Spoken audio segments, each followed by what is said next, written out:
Hey guys, the Airsoft Tech here, and today we're going to be doing another round of Airsoft Tech Talk Q&A. So, you guys know how it goes. Let's just jump straight into the questions.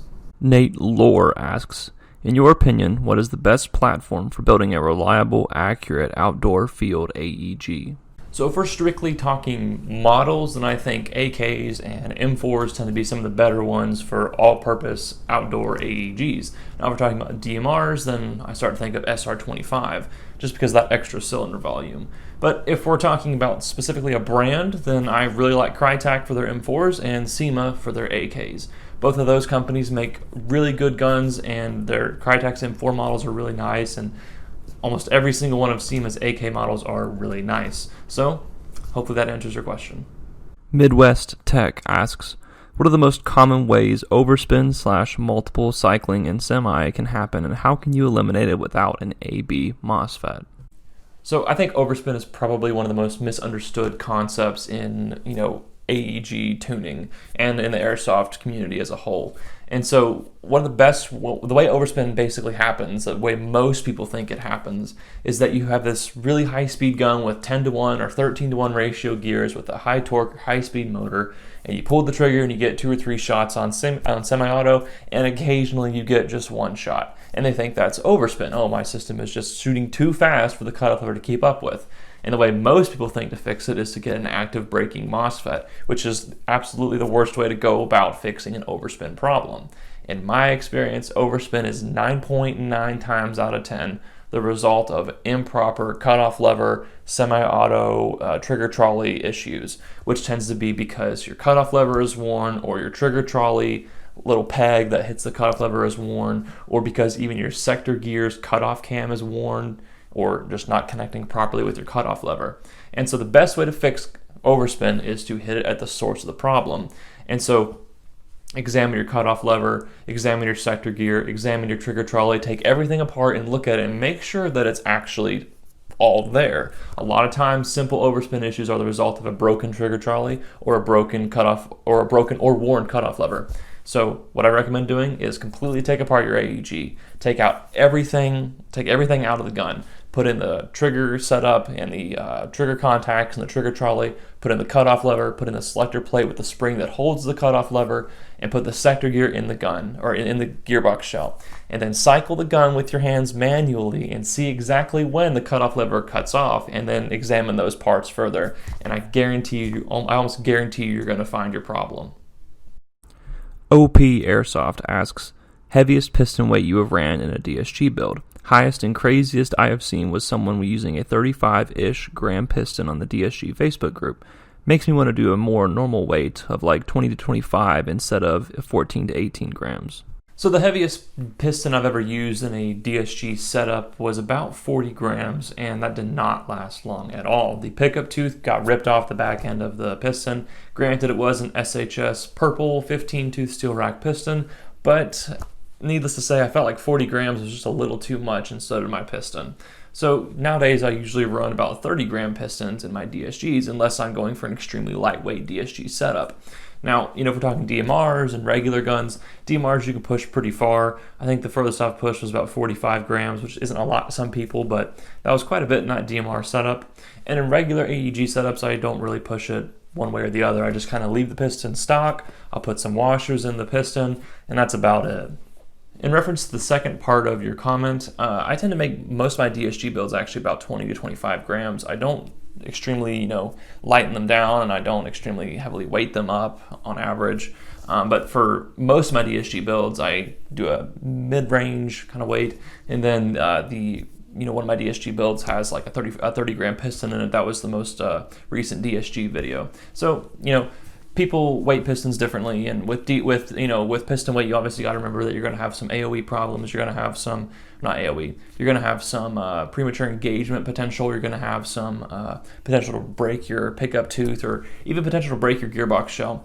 But most techs aren't really afraid of breaking the gearbox shell because we have such strong gearbox shells nowadays that that's not really a worry. And that leaves us with the biggest worry being the actual pickup tooth ripping off. Because premature engagement is not really a problem in DSG builds, because you can just throw in a heavier spring and be totally fine. And DSGs are so inherently devoid of the possibility of actual premature engagement that it's so rare to actually have a premature engagement problem with a DSG. Mikey Coe asks, what are some upgrades I can do to a Crytac Vector? What parts would fit best in it? So there's only a few things I recommend doing to your Crytac Vector to make it a really good, highly competitive AEG. So the first thing I recommend doing is getting a little bit better of a motor. So the stock Crytac motor, while it's good, it's not absolutely the best motor out there, obviously. And so one of the things I recommend doing is getting a Lonex A1, an SHS high torque motor, or an SHS high speed motor if you want even more speed out of your Crytac Vector. It'll also help out with the trigger response, so you got that going for you as well.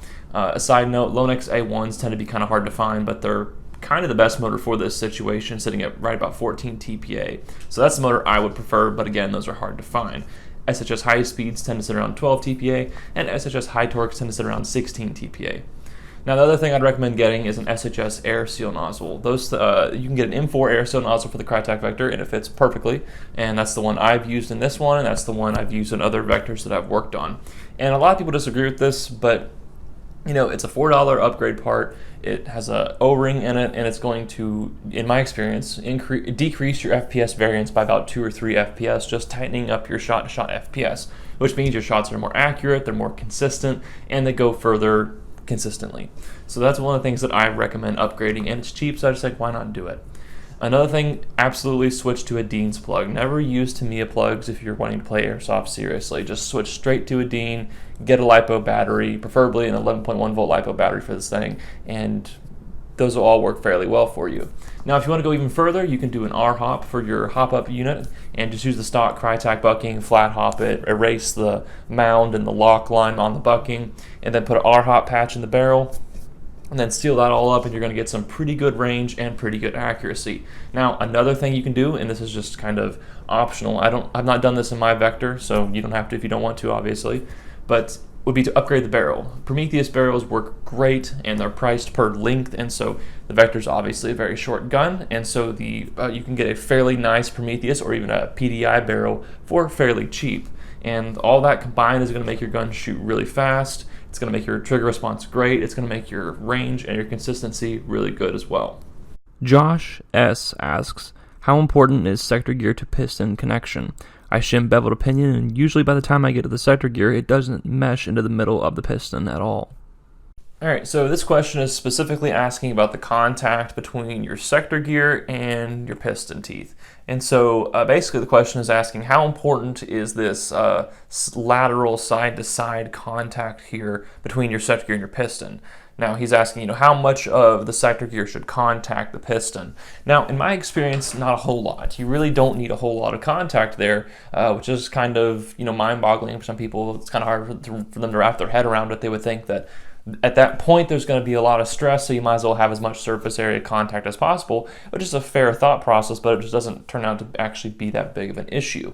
And so I recommend getting about 60% contact at minimum, minimally 50% if you have to stretch it, but I've really never had a problem before. Notoriously this happens in those builds where you have to shim the sector gear really high to clear the spur gear or to clear the cutoff lever appropriately. It tends to happen in those builds, and I've never really had a problem with it. As a matter of fact, my P90 has this issue where I have to shim the sector gear really high, and the sector gear only makes about 50 to I think 55% contact. I'm eyeballing it over here with my piston in my P90.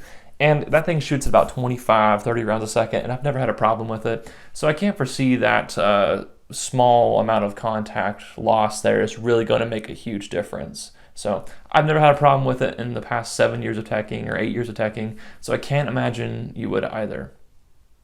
Alright guys, that is all the time I have today for your questions. I'm sorry if I didn't round your question on this video, but next time I ask for questions for the next episode of Airsoft Tech Talk Q&A, just drop your question, vote your favorite, and hopefully I'll get around to answering yours in the next episode.